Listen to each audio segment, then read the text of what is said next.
All right, here's a question for you. I love good questions, and let's do a little Q&A, shall we? Here's a question for you. Should the United States invade Mexico just like we did 180 years ago, to kind of celebrate, also maybe finish what we started invading Mexico? This is the question right now before the United States Senate when, the United States, of course, 180 years ago did invade Mexico. We did it in the 1840s. So what is a few hundred years between invasions? We were just taking a coffee break. Here was the United States and Mexico borders map 180 years ago. Look at that. Looks totally different, right? That was Mexico, no longer. Now the United States swooped in and took all of that area. So to the American military-industrial complex, it would be a dream come true. And a heck of a lot easier, right, than most of the countries that we invade right now, under the guise of bringing security and stability to those countries. That's how we like to couch it, right? We're helping you with our invasion. We're helping you by stealing your oil like we do in Syria. When what we really want, of course, is just to pillage your natural resources and your cheap labor, like in Haiti, for instance. Well, it won't be cheap if the United States actually took it over. That labor would no longer be cheap. It would be slapped with all kinds of laws and regulations. Well, no, the thing is, the beauty is what we'll do is what we do in Haiti, right? We'll take it over. We'll monopolize. We'll invade and we'll take over land and territory like we do in other areas. But we won't actually put you under our umbrella. So we'll get all the cheap labor still. Like we'll still get to keep all of that cheap labor. Yeah. So they get all of they get all of the bad side and none of the benefits. That's what that's what we want. That's what exactly. We do. So the United States has a history of destabilizing countries in Latin America. It's what we're good at. Like if you could pick one thing that the United States is really good at besides war, well, no, we're not really good at that either. But dips. We're good at that. Making good dips. Yeah, like ranch dressing and stuff. Yeah, ranch. Ranch. Yeah, ranch dressing and onion dip. Yeah, and nachos and that kind of stuff. But war, I mean, we used to be good at war a couple, like 60, 70 years ago. Not so much anymore. Now we invade and we do bean dip. Yeah, bean dip's pretty good. I'm not going to stop this unless you tell me to. So the United States has a history of destabilizing countries in Latin America. The U.S. has famously, of course, destabilized governments in Argentina, Brazil, Guyana, Bolivia, Chile, the Dominican Republic, Ecuador, El Salvador, Guatemala. Name a few in the chat if you got them. You keep them coming because there's a lot. Nicaragua, maybe most famously in most recent memory, Nicaragua and Uruguay. All of those, if you want to know why are all of those Nicaraguans pouring across America's southern border? Oh, it's because the United States destroyed their country. That's why. And involved themselves and destabilized that country so that it's unlivable. And then where do they come? They're coming to the United States. So it's a problem of our own making, right? And we wonder, why are all these Nicaraguans coming to our country? Oh, because we destroyed their country. It's convenient. So Mexico seems like the next logical choice for an invasion. No need to put any armored vehicles on a boat and ship them to places like Yemen or Ukraine or Somalia or Taiwan anymore. No. We can save gas. We can save money by just driving across our own border. And so it is. Yesterday, Ukraine's favorite U.S. senator, Ukrainian Senator Lindsey Graham, announced that he's about to introduce legislation that would call for a military invasion of Mexico. And he said this with a totally straight face. Here's the report. Lindsey Graham puts Mexico on notice with a military force warning. South Carolina Senator Lindsey Graham is planning to introduce legislation in Congress that would allow the U.S. to use military force against Mexico in order to track down on drug cartels. Now, this comes on news that 2 Americans were found alive after being kidnapped and mistaken for drug dealers by the cartel.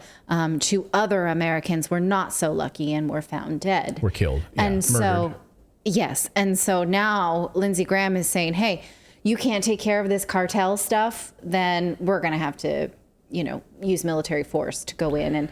And how would... Have you seen America lately? I don't understand. Like, you literally go to any major American city right now, and there's murder after murder after murder. So we're going to invade Mexico because Americans were in Mexico and got mixed up in cartel. Like, think about the ridiculousness of that statement. The United States is going to invade with military force in order to secure your country. And so the United States, I mean, they're going to fight the cartel? Right. Inside of Mexico? No, what we're going to do is if we send military there, it would be in order to take over the country and to pillage their resources and to destabilize that whole area so that we could then, I don't know, annex Mexico. Who the hell knows what we would do? But that's the plan. So here's Lindsey Graham explaining, at least tangentially, he doesn't go into details on the legislation that he's about to bring out, but here's what he told Jesse Waters. Watch. I'm going to introduce legislation, Jesse, to make certain Mexican drug cartels foreign terrorist organizations under U.S. law and set the stage to use military force if necessary to protect America from being poisoned by things coming out of Mexico. So what would Lindsey Graham do? I would tell Mexican government, if you don't clean up your act, we're going to clean it up for you. Stephen K. in our chat says, okay, you go first, Lindsey. You go with the military, you go into Mexico first. Yeah. I want to make sure I'm understanding this just for the future. I'm just going to save this. But so something is happening on the U.S. border, south of like in a country on our border that we don't like, and so our plan is to send the military in, and we're okay with that. Right. I just want to make sure I'm following along. Yeah, you're following. You got. Oh, I see the parallel. There's nowhere else in the world that a very similar thing has happened. Yeah. And yeah, so that a country's invaded across. I'm not naming names. That there's problems coming up against your border where people are getting killed, and you have a problem with that. So then you invade. Yeah. Well, the difference here is, of course, those are Mexicans that live south of the border, and Americans who are traveling there is not enough for the United States military to intervene. I mean, no more wars, please. The United States does not need another war, and we certainly don't need to invade Mexico. Here's what you could do, though, is stop destabilizing Latin America through your own interests, just like you've done through the last 100 years in every major country I can think of. You know, let's talk about Egypt for a minute. Like, you don't like that Nasser is taking care of the Egyptian people and actually is pro-peace and is open to all sorts of peace talks and becoming a strong Egypt. That's a threat to you. So what do you want to do? You destabilize. In fact, Britain, France, also, when you want to assassinate these people, that's all you want to do. Assassinate Nasser, assassinate Muammar Gaddafi. So just please do not invade Mexico. We're just asking, please do not invade Mexico. We vote no on that. I mean, that's not to say that the cartel is not a problem, precipitated by the opioid epidemic. Yeah, and precipitated by the United States destabilizing these countries, right? So, among other things. Where you have, and you have a lack of, and funneling, all sorts of problems. But you destabilize governments, and then who swoops in and fills the vacuum? Right. Right? Yeah. And I mean, if military was the answer, Mexico would have done that. They also have a military. Yeah. So, they do have maybe they military. already thought of that. I don't know.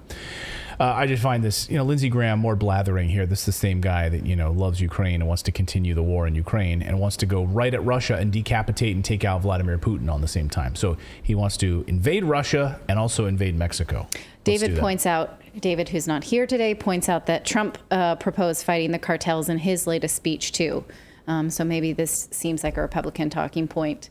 And maybe it will go nowhere. I don't know. Well, both parties are corrupt, and Republicans and Democrats are both warmongers who want nothing more than to expand the military-industrial complex. So it doesn't matter who's president of the United States. They both want to continue to expand the military. Thank you so much for watching this segment here at Redacted. We are live every day at 4 p.m. Eastern Time, trying to share the stories that the mainstream media will not cover. You should also come over and join our community of Redacted Rebels over at redacted.inc. That's our private locals community where we can share exclusive content that we simply cannot share here on YouTube. Come over and join the rebellion together right now by going to redacted.inc. We'll see you next time.